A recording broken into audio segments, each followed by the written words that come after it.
Alam mo, Princess, meron akong good news sa'yo.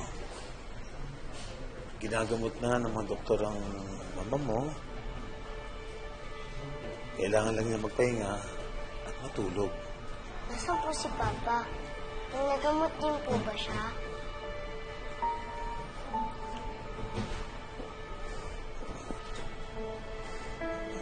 Nasa heaven na si Papa mo, kasama ng Lola at saka Lola mo.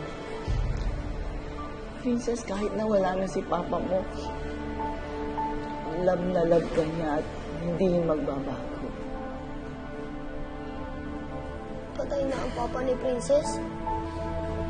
Kawawa naman siya. Wala na si Papa?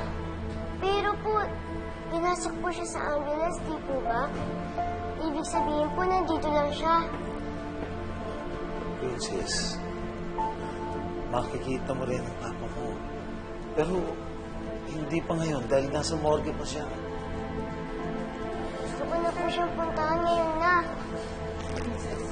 Princess, dito ka na!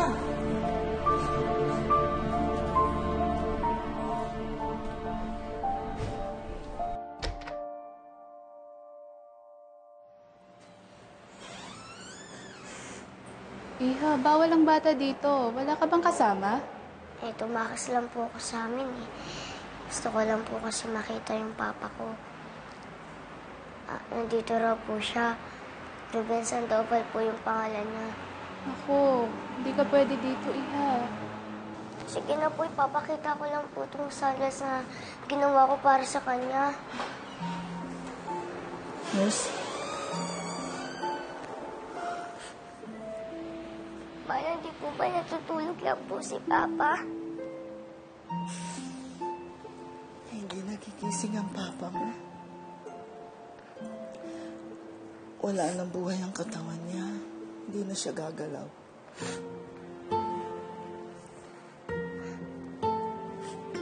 Papa? Ito na po yung ginawa kong sunglass para sa inyo. Di po ba gusto niyo itong makita? Gusto niyo po itong masuot dahil bird po kayo sa akin. Papa, please, ito na po yung ginawa kong sunglass para sa iyo. Papa, kung alam ko lang po talagang hindi ka nagigising. Sana po binigay ko na po itong sunglass para po sa'yo. Papa, namimiss ka na po namin ni Mama. Sabihin niyo po kay God na ibalik ka na lang po sa amin para hindi na po kami malungkot ni Mama lagi-lagi.